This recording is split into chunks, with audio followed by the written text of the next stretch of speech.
आदाब व अस्सलामु अलैकुम। अलबलाग चैनल के बहस व मुबाहिसा प्रोग्राम में आप सबका इस्तकबाल है। हमारे आज के इस प्रोग्राम में हमारे साथ मौजूद हैं मोहम्मद आसिफुद्दीन साहब, जो चेयरमैन हैं विजडम ग्रुप ऑफ इंस्टीट्यूशंस के, और हमारे साथ हैं जनाब अमीन मुदस्सर, जो सीईओ हैं सिग्मा फाउंडेशन के। हिंदुस्तान में बहुत जाने माने करियर काउंसलर भी हैं। आपका इस्तकबाल है इस प्रोग्राम। तो नाजरीन, आज के हमारे इस प्रोग्राम में हम नीट इम्तिहान और उससे जुड़े हुए बच्चों और उनके माँ बाप के लिए एक बहुत ख़ास बहस करेंगे, जिसमें हमारे दोनों रिसोर्स पर्सन हमारा साथ देंगे इंशाल्लाह। हमारा जो पूरे हिंदुस्तान भर में ये नीट का एग्ज़ाम होता है मेडिकल एंट्रेंस के लिए, तो उसमें तकरीबन 18 लाख बच्चे जो है इस साल रजिस्टर किए, उसमें 95% जो है अटेम्प्ट किया। लेकिन अक्सर जो है ये होता है, क्योंकि मेडिकल सीट्स की तादाद जो है हिंदुस्तान में बहुत कम है, तो बहुत सारे ऐसे बच्चे हैं जिन्हें सीट्स नहीं मिल पाती। तो ऐसे बच्चों के लिए आपका क्या मैसेज या फिर पैगाम है आसिफ साहब? ये बहुत अच्छा क्वेश्चन आपने किया। नीट एग्ज़ाम मेडिकल एस्पिरेंट के लिए क्वालिफाई होना ज़रूरी है, और गवर्नमेंट सीट लेने के लिए रैंक्स आपको 40,000 के अंदर आना ज़रूरी है, क्योंकि 65,000 टोटल इंडिया में private government total seat MBBS के हैं, और 27,000 बीडीएस के हैं। तो अगर आप पेमेंट सीट भी लेना चाहे तो आपका 1 लाख के अंदर रैंक होना पड़ता है, जबकि 18,000 में 95% अटेंडेंस है। 17,000 के लगभग बच्चों ने एग्ज़ाम दिया, तो जाहिर है 1 लाख के अंदर जिसका रैंक आएगा वही मेडिकल सीट पाएगा, ये तय है। अब इसमें डिज़ायर और एस्पिरेंट्स जो होते हैं, जो रियल एस्पिरेंट है वो मायूस हो जाते हैं, और फिर बाज़ तो ये समझते हैं कि हमने नीट के एग्ज़ाम में पीछे रह गए, गोया ज़िंदगी के दौड़ में पीछे रह गए और हार गए, और मायूस हो जाते हैं। और ख़ास तौर से गर्ल्स बहुत ज़्यादा डिप्रेशन में आ जाती हैं, और बाज़ वाक़यात ऐसे भी माजी में सुनने में आए कि वो इंतहाई मायूस होकर सुसाइड का इक़दाम भी कर बैठी है। तो ये बहुत गलत है, मालूमात की कमी की वजह से है। दुनिया बहुत बड़ी है, नीट एग्ज़ाम दें आप, और अगर आपको मिल जाए ठीक है, वरना आप फिर से ट्राई कर सकते हैं। जी, तो अमीन साहब, मैं ये जानना चाहता हूँ कि ये जो बहुत बड़ी तादाद है बच्चों की जो दाखिला नहीं ले पाते, तो उनके लिए ऐसे क्या ऑप्शंस हो सकते हैं जो बहुत करियर बेस्ड और स्टेटस के हिसाब से देखा जाए तो ऑलमोस्ट सिमिलर एडवांटेजेस जो है स्टूडेंट्स को दे पाए? ऑप्शंस क्या हैं बच्चों के? देखिए, नीट की तैयारी हर स्टूडेंट जो है शुरू करता है उमूमन 2 या 3 साल पहले। कुछ बच्चों को 9th के बाद ही माइंडसेट बनाते हैं, कुछ बच्चे 10th के बाद। और अगर हम इनका एक पूरा स्पेक्ट्रम देखें तो जो सीरियस बच्चे होते हैं जिनको वाकई में डॉक्टर बनना है, उनका परसेंटेज काफ़ी कम होता है। जिस तरह इस बार जो है 18 लाख बच्चों ने रजिस्टर किया है, 18.7 लाख ने रजिस्टर किया, उसमें से 95% ने अटेम्प्ट किया है। अगर हम इस पूरे सिचुएशन को देखेंगे तो एक बात तो है कि ये एक प्रेशर बन चुका है बच्चों के अंदर कि मुझे ये एग्ज़ाम अटेम्प्ट करना है, और अगर मैं यहाँ पे कामयाब नहीं हूँ तो इसका मतलब मैं जो है लाइफ में कुछ नहीं करूँगा। तो पहली चीज़ बच्चों को ये और माँ बाप को समझनी ज़रूरी है कि this is an exam to evaluate one part of your life, one aspect of your mind, one ability of yourself. अब ज़रूरी नहीं कि हर इंसान जो है डॉक्टर बन के ही अपनी पूरी ज़िंदगी में पैसा कमाएगा, इज्जत कमाएगा, खिदमत करेगा, क्योंकि इंसान जो है जो भी कोर्स करता है उसका मेन मोटिव रहता है कि मैं इज्जतदार बनूं, मुझे बहुत इज्जत मिलेगी। इस पेशे में ही नहीं इज्जत है, बल्कि हर वो पेशा जहां पे आप कंट्रीब्यूट करते हैं। आप एक अच्छा टीचर बनिए। अब मसलन जो बच्चे नीट में आपको सही कोचिंग नहीं मिली, सही गाइडेंस नहीं मिली, आप अगर बीएससी बीएड भी कर लेंगे और अगर आप चूज करेंगे मैथमेटिक्स या केमिस्ट्री या फिजिक्स, आप एक इतने अच्छे टीचर बन जाएंगे तो आपको जो करोड़ों की दुआएं मिलेंगी उससे आपकी दुनिया में बनेगी, आखिरत भी बनेगी। हम लोग यही सोच रहे हैं कि सिर्फ डॉक्टर बन के हम जान बचाएंगे। मैं तो पर्सनली मैं कोविड में देखा हूं कि जो वाकई हिम्मत वाले थे वही आए, बाकी के तो सबको डर के बैठ गए थे। 2000 लोग बेंगलोर में बैठे थे डर के कि मैं क्यों आके मेरी जान दे दूं। भाई हमको ये देखना है कि अगर हमारा नीट का परफॉर्मेंस कम हुआ है, why did I lose? Is it because of not preparing properly?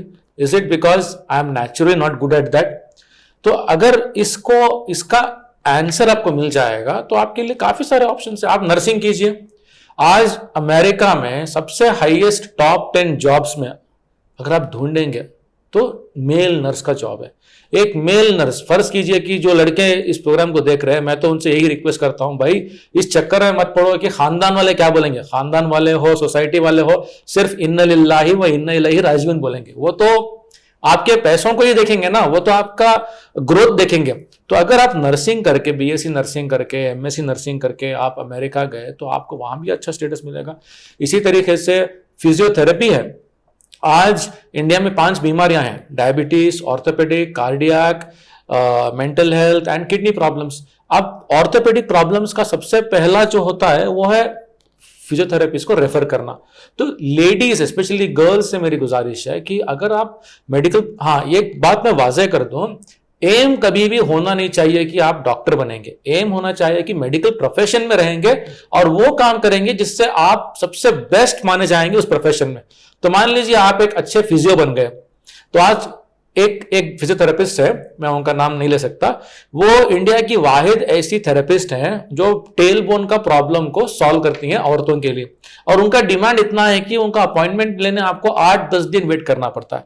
Naturopathy के डॉक्टर्स इतने हैं इंडिया में जिनका अपॉइंटमेंट 3 महीने बाद मिलता है, नेचुरोपैथी के डॉक्टर्स।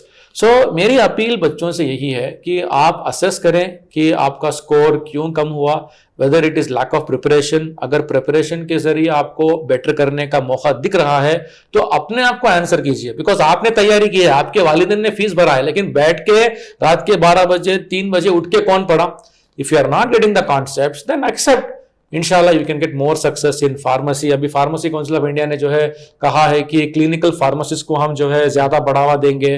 जो फार्म डी किए हैं उनके लिए हॉस्पिटल्स में अलग जो है ओपनिंग्स होंगी जहां पर वो प्रैक्टिस कर सकते हैं। तो इस तरह जो ऑप्शंस अवेलेबल हैं, वेटरनरी साइंस है। बहुत सारे स्टूडेंट्स जो है समझते हैं कि अगर वेटरनरी कर लेंगे तो लोग क्या बोलेंगे। अरे भाई, लोग क्या बोलते हैं वो हमको इंपॉर्टेंट नहीं। अगर आप वेटरनरी डॉक्टर बनते हैं तो वहां पर भी आपको वो सारी चीजें मिलेंगी जो आपको एक एमबीबीएस से मिलेंगी। मुख्तसर और बेहतरीन अंदाज में आपने ऑप्शंस गिना दिए। बहुत सारे बच्चे जो एडमिशन नहीं ले पाते, मेडिकल सीट नहीं मिल पाती, उनमें से जो है बहुत सारे रिपीट भी करते हैं। हर साल जो नीट के बच्चे नीट का एग्जाम क्लियर करते हैं उसमें अच्छी खासी तादाद ऐसी होती है जो रिपीटर्स की है। तो कितना साउंड एक डिसीजन आप कहेंगे आसिफ साहब कि एक बच्चा जो है रिपीट करने के लिए 1 साल पूरा रुक रहा है, तो क्या बेसिस पे जो है उसको एक डिसीजन लेना चाहिए कि मुझे रिपीट करना है या फिर जो है दूसरी स्ट्रीम में जो है जाना चाहिए? ये अगर आप रियल मेडिकल एस्पिरेंट हैं तो एक मर्तबा रिपीट करना और एक मर्तबा रिस्क लेना आपके लिए 1 साल कोई माना नहीं रखता, लिहाजा आपको रिपीट करना चाहिए। अभी 2-3 एलिमेंट ऐसे हैं जिसकी वजह से रिपीटर्स एस्पिरेंट ही मेडिकल सीट्स ज़्यादा ले पा रहे हैं। पहली चीज़, कंपटीशन बहुत बढ़ रहा है। हर साल आप देखेंगे कि 20 से 25 मार्क्स नीट के बढ़ रहे हैं कट ऑफ। अभी लास्ट ईयर 490 पे कट ऑफ था करीब, तभी इस साल 2022 में 511 को कट ऑफ हुआ। तो अब तवक्के है कि एक 20 मार्क्स फिर बढ़ेंगे तो 530 या 25 के अबो जाएगा। तो कंपटीशन बढ़ रहा है और स्टूडेंट्स जो भी बैच आ रहा है वो ज़्यादा से ज़्यादा स्कोर कर रहे हैं। तो आप रियल एस्पिरेंट हैं तो आप एक साल और ज़्यादा सीरियस और सिंसियर होकर आप स्टडी करेंगे, आप एक मर्तबा आप रिपीट करें। फिर दूसरी चीज़ इस सिलसिले की अहम ये है कि जैसा कि अमीन साहब ने कहा, आप अपने आप को असेस करें, रिपीट वही करें जो गैप है मार्क्स का उसको फिलअप कर सकता है। तो अभी तक प्रैक्टिकल एक चीज़ होती है, कैपेसिटी एक होती है, डिज़ायर एक होता है। तो अगर आप 400 एंड अबव ले रहे हैं तो मेरा एडवाइस है कि आप रिपीट करें। तो आप 130, 150 तक आप ये कर सकते हैं। अगर आप 400 के नीचे हैं तो बहुत रेयर केसेस में उतना गैप फिलअप कर सकते हैं जी। तो रिपीट करना 400 एंड अबव के लिए सही है। जी। और जो 200 मार्क्स लिए हैं, 250 मार्क्स लिए हैं, 300 लिए हैं, वो रिपीट करके अपना टाइम वेस्ट करने के बजाय, जैसा कि अमीन साहब ने कहा, दूसरे अल्टरनेटिव मेडिसिन्स के आप ये करें। वहाँ भी आपको डॉक्टर का टैग लगेगा, वहाँ भी आपके लिए वाइट कोट है पैरामेडिकल कोर्सेस में। तो रिपीट वही करें जो 400 के ऊपर हो। मैं एक पॉइंट यहाँ पे ऐड करना चाहता हूँ। देखिए, बीएससी कार्डियक केयर टेक्नोलॉजी बोल के एक कोर्स है। इस कोर्स में 3.5 साल में सिखाया जाता है कि एक पेशेंट अगर कार्डियक प्रॉब्लम से आता है तो उसका हार्ट का सोनोग्राफी, इसे कहते हैं कार्डियक सोनोग्राफर, कि जो ये कोर्स करते हैं वो बन जाते हैं कार्डियक सोनोग्राफर। मतलब आपको सिर्फ और सिर्फ हार्ट को ही स्कैन करना है और पता करना है कि इनका क्या सिचुएशन है और उस रिपोर्ट को देनी है एक कार्डियक सर्जन को, कार्डियोलॉजिस्ट को। अभी इंडिया में ये जो कोर्स कर रहे हैं बच्चे, कार्डियक केयर टेक्नोलॉजी है, कार्डियक परफ्यूजन है। तो कार्डियक परफ्यूजन अलग है, कार्डियक केयर अलग है। तो कार्डियक केयर करने वाले लोगों का आज इतना डिमांड है कि जो भी ये कोर्स कर रहा है उनके पास 2 ऑफर लेटर्स है, मतलब 200% प्लेसमेंट है। क्यों? क्योंकि कार्डियोलॉजिस्ट के पास टाइम नहीं है, उसको एक रिपोर्ट चाहिए कार्डियक सोनोग्राफर का कि भाई इनके हार्ट का कंडीशन क्या है। तो आप अगर जाएंगे और देखेंगे, मैं गुजारिश करता हूं स्टूडेंट से कि आप अपने फ्री टाइम में please go and visit these professionals. आप किसी बड़ी हॉस्पिटल में जाइए, आप देखेंगे। और मेडिकल फील्ड में क्या है, कोई भी जॉब सिर्फ 8 घंटे का शिफ्ट होता है, राइट। तो अगर एक हॉस्पिटल चलनी है तो उनके पास हर शिफ्ट के लिए 2 कार्डियक केयर टेक्नोलॉजिस्ट होना जरूरी है, हर शिफ्ट के लिए। ये बंदा है नहीं है तो कार्डियक केयर टेक्नोलॉजी एक बहुत जबरदस्त ऑप्शन है। डेंटल हाइजीन 2 साल का डिप्लोमा कोर्स है कर्नाटका पैरामेडिकल बोर्ड से, अगर आप यहां से करते हैं। डेंटल मैकेनिक, अभी आपको मैं क्या बताऊं, कुछ डेंटिस्ट अगर देख रहे हैं तो मुझ पे वो गुस्सा करेंगे कि जो प्रॉफिट मार्जिन है डेंटल इक्विपमेंट का, मसलन कि मेरा दांत चला गया है और उसको रिप्लेस करना है या डेंचर्स डालने हैं, आप बिलीव नहीं करेंगे कि profit margin 300 to 500% profit margin है। तो आप जो है डेंटल मैकेनिक का 2 साल का कोर्स कीजिए, फिर आप ऐसे आप मैन्युफैक्चर बन जाएंगे। डेंटल इक्विपमेंट, डेंटल स्ट्रक्चर जो होते इस्तेमाल होते हैं, तो यहां पर भी पैसा है। जो दिल की बात पेरेंट्स के अंदर क्या है कि मेरा बच्चे को अच्छा कमाना है। Let me address that deep Dzire. Deep Dzire her parent का क्या है, मेरे बच्चे को अच्छा कमाना है, अच्छा बड़ा घर बनना है। आप डिग्री को और उसको जितना ज्यादा लिंक कर रहे हैं आप गलत कर रहे हैं। आप स्किल्स देखिए, आज कई ऐसे फार्मासिस्ट हैं जो डॉक्टर से ज्यादा कमाते हैं, कई ऐसे नर्सेस हैं, कई ऐसे मेडिकल लैब टेक्नीशियंस हैं, क्योंकि वो उन्होंने स्पेशलाइज किया है। तो मेरी अपील यही है कि ऑल्टरनेटिव ऑप्शन जितने सारे हैं, आपको 2 वेबसाइट्स हैं, मतलब हर स्टेट में जो है उनका पैरामेडिकल बोर्ड होगा, हर स्टेट का पैरामेडिकल बोर्ड जाके देखिए, आपको वहां पे ऑप्शंस मिलेंगे, राइट। एंड आप वहां भी मास्टर्स कर सकते हैं और यू कैन ट्राई इंशाल्लाह।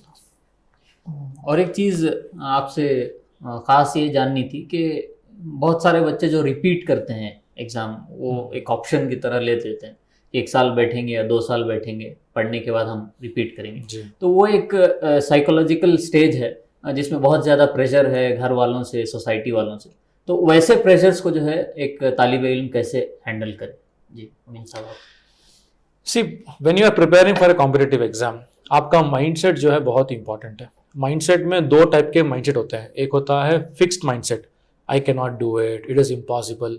ग्रोथ माइंडसेट को अपनाना पड़ेगा। Let me try, okay I failed, I learn something. दुनिया में दो टाइप के लोग होते हैं, एक विनर्स और दूसरा लर्नर्स। ओके आप जब भी हारते हैं think that you are learning something. और इस तरीके से जब आप एक ईयर गैप लेते हैं, सबसे बड़ी चीज होती है डिसिप्लिन। डिसिप्लिन में जो बच्चा अपनी तैयारी करेगा he will be getting success. वो बोलते हैं ना, कल ही मैंने एक अच्छा इमेज देखा, कामयाबी 5% ब्रेन्स है और 95% कंसिस्टेंसी है। कि आपको जो कंसिस्टेंट काम करना है, मतलब आपके फैकल्टी बताएंगे, आपके टीचर्स बताएंगे, बिकॉज दैट रिक्वायर्स, अगर आपका शेड्यूल नहीं है। So more discipline, more focus. And एक बहुत ही बड़ी चीज मैंने डिस्कवर किया कि दुनिया के जितने बड़े बड़े कामयाब लोग हैं, उनकी कामयाबी का एक बहुत ही कॉमन राज ये है कि लेजर बीम फोकस बोलते हैं। ओके आपको अपना फोकस हटाना नहीं है। अगर आप इस तरह फोकस करके करेंगे, आप स्नैपचैट से, आप इंस्टाग्राम रील से, व्हाट्सएप स्टेटस से बाहर आके मुझे ये मेडिकल सीट लेना है बोले करेंगे, मैं उम्मीद करता हूं कि एक साल में, जिस तरह आसिफ साहब ने कहा, 400 जिन्होंने लिया है, जिनको गवर्नमेंट सीट नहीं मिल रही है, पेमेंट सीट लेना मुश्किल है, इंडिया के बाहर जाना मुश्किल है, 400 और उसके आसपास आप डेफिनेटली रिपीट कीजिए, आपके लिए बहुत चांसेस हैं। माशाल्लाह बहुत सारे कामयाब स्टोरीज हम देखे हैं आसिफ साहब के पास। लेकिन जो 200-250 लेके हैं, प्लीज हो सके तो हमें कांटेक्ट कीजिए, हम भी आपको बताएंगे। Assess yourself, if you don't know yourself, you are just trying to catch things which are not meant for you. इसमें आसिम साहब, एक चीज जो प्रेशर बनता है बच्चे को रिपीट करते हुए और स्टडी करते हुए, वो पेरेंट का प्रेशर रहता है, पेरेंट और फैमिली का। तो हम यहाँ पेरेंट को भी एड्रेस करेंगे। पेरेंट, सच्ची बात यह है कि पेरेंट ख्वाब न देखें डॉक्टर बनाने का, ये ख्वाब बच्चे को देखने दें। बिल्कुल। और अगर वो देखा है ख्वाब तो पेरेंट उसको सपोर्ट करें। लेकिन अगर बार बार पेरेंट उससे कहते हैं कि बेटा हमारी ख्वाहिश है कि आप डॉक्टर बनना है, तो वो पेरेंट के लिए डॉक्टर बनना है उससे, इसलिए वो प्रेशर उस पर बहुत ज़्यादा होगा। और ऐसे बहुत से पेरेंट हैं जिनको हमने रोते हुए देखा है, जो अपने बच्चों को खो दिए। अगर बॉयज़ हैं तो उसमें दूसरा कोई स्टडी करने के लिए तैयार नहीं होते, गर्ल्स हैं तो वो बिल्कुल डिप्रेशन में चली जाती हैं। एक स्टूडेंट ने तो सुसाइड कर लिया, गर्ल्स लड़की ने, तो उसके वालिद ये कहते हुए मुझसे मिला कि मुल साहब, मैं अपनी बच्ची को मैं खुद ख़त्म कर दिया, क्योंकि मैं बार बार उससे कहता था कि तुझे डॉक्टर बनना है, डॉक्टर बनना। तो पेरेंट का बहुत अहम रोल है इसमें। और डीप डिज़ायर, जैसा कि पेरेंट का अमीन साहब ने कहा कि मेरा बच्चा खूब कमाना, अच्छा घर बनाना, अच्छा सैचुरेट लाइफ गुजारना, तो दूसरे बहुत से मैदान हैं, अल्लाह किस्मत में रखा है तो वो बहुत अच्छी ज़िंदगी गुजारे। हम कभी कभी इत्तेफाक से ऐसे डॉक्टर्स को भी मिलते हैं जो अभी 35-40 साल के, कहते हैं कि काश हमें सही गाइडेंस मिलता, हम डॉक्टर ना बनते। तो ये भी रियलिटी है, आप थोड़ा जहन में रखिए। तो अमीन साहब, बहुत सारे जो स्टूडेंट्स मेडिकल सीट नहीं मिल पाती उन्हें, तो उसमें से एक अच्छे खासा ऐसे बच्चे हैं जो बाहर चले जाते हैं पढ़ाई के लिए। ऐसे बच्चों के लिए या फिर ऐसे ऑप्शंस जो एक्सप्लोर करना चाह रहे हैं, उसके बारे में सोच रहे हैं, तो उन बच्चों के लिए, उन माँ बाप के लिए आपका क्या मैसेज है, क्या पैगाम है? पिछले 5-6 सालों में हमने देखा है कि ये स्टडी अब्रॉड, MBBS अब्रॉड का जो है काफ़ी बड़ा मार्केट इंडिया में बन चुका है। इन कॉलेजेस को शुरू करने वाले इंडियंस ही हैं, क्योंकि उनको इंडिया में परमिशन नहीं मिलता, वो जाके जॉर्जिया, यूक्रेन, बांग्लादेश, फिलीपींस हर जगह कर रहे हैं। यहाँ का एक मेजर प्रॉब्लम ये है कि जब आप वहाँ से 6 साल का करेंगे, वहाँ पर अक्सर जो होता है MBBS वो 6 साल का होता है, आपको एक ग्रेजुएट एंट्री एग्जाम देना होगा इंडिया आके। जब तक आप उस एग्जाम को पास नहीं करते, आप यहाँ पे अपना रजिस्ट्रेशन नहीं कर सकते। तो आपका सबसे बड़ा चैलेंज ये रहेगा कि आपको वो एग्जाम पास करना है, जिसका पास परसेंटेज आप चेक कर सकते हैं 10 से 15% है, और वो एग्जाम साल में होता है 2 बार। तो कई लोग ऐसे हैं कि भाई पेरेंट्स ने कहा हमारे पास तो बहुत पैसा है, चलो तुम जाके पढ़ लिए। अब वो बच्चा या बच्ची जाके जो है 25 लाख में 30 लाख में MBBS कर लिए, लेकिन उनको उतनी अच्छी ट्रेनिंग नहीं मिलती कि वो आके ये एग्जाम पास करे। तो होता क्या है कि यहाँ पे वो लोग 3-3 साल गुजारते हैं, 3 साल 4 साल लगते हैं, फिर उसके बाद आपको इंटर्नशिप करना पड़ता है पैसे दे के, और उसके बाद आपको अपने स्टेट में रजिस्टर करना होगा। तो मेरी अपील यही है कि देखिए, कुछ लोगों को अल्लाह ताला बहुत देता है और उनको आइडिया नहीं होता कि कैसे खर्च करें। तो अगर कोई ऐसी फैमिली है कि खानदानी डॉक्टर्स हैं, भाई बच्चा कुछ भी नहीं पढ़ा, पैसा है, उनके लिए बहुत ही इजी मेथड हो गया। लेकिन जो बच्चे मिडिल क्लास फैमिली के होते हैं, जो गरीब तबके के होते हैं, उनसे मेरी अपील है कि बेटा देखो, आपको अगर वाकई डॉक्टर बनना है तो प्रूव इट इन नीट। अगर आप अब इस वक्त में प्रूव नहीं करेंगे, आप लेटर प्रूव नहीं कर पाएंगे। You will always be a mediocre doctor. आप हमेशा सोचेंगे कि मुझे क्यों नहीं, मुझे, क्योंकि आप ये भी देखिए कि आप जब मास्टर्स करते हैं इतना टफ होता है कि इवन एक गवर्नमेंट सीट आपको 3.5-4 लाख पड़ती है पढ़ने के लिए, 3.5 से 7 लाख तक। सो ये फॉरेन का जो है एक बहुत बड़ा मार्केट है, जो it's a very big business. जो भी एजेंट आपको बोलता है उसको बहुत बड़ा कमीशन मिलता है। वो आपको बुलाएंगे, आपको काउंसलिंग करेंगे, आपको ख्वाब दिखाएंगे। वहां जाने के बाद आपको इतने चैलेंजेस करना पड़ता है। अगर आपका फाइनेंशियली सिस्टम साउंड है, आपके पास पूरा पैसा है 35 लाख 40 लाख, आप कदम उठाइए। ये भी जो है कोई अच्छी बात नहीं है। लेकिन अगर स्ट्रगलिंग है, मेरी अपील है कि मेहरबानी से घर बेच के, लोन लेके ये कदम मत लीजिए। पूरी कोशिश कीजिए। नीट, कुछ लोग जो है जो वाकई नीट करना चाहते हैं वो 2 अटेम्प्ट लेते हैं और क्लियर करते हैं। ओके, तो थिंक बहुत बहुत शुक्रिया आप दोनों मेहमानों का। आपने बहुत बेहतरीन अंदाज में जो है हमारे नाजरीन के सामने नीट और उसके जो पॉजिटिव्स और नेगेटिव्स हैं दोनों को सामने लाए। इंशाल्लाह हमारे नाजरीन जो है इससे इस्तेफादा उठाएंगे। तो नाजरीन, हमारा आज का मुबाहिसा यहीं पे ख़त्म होता है। तो मिलते हैं अगले प्रोग्राम में एक और इशू के साथ। एक और बार आपसे मुलाकात होगी। शुक्रिया।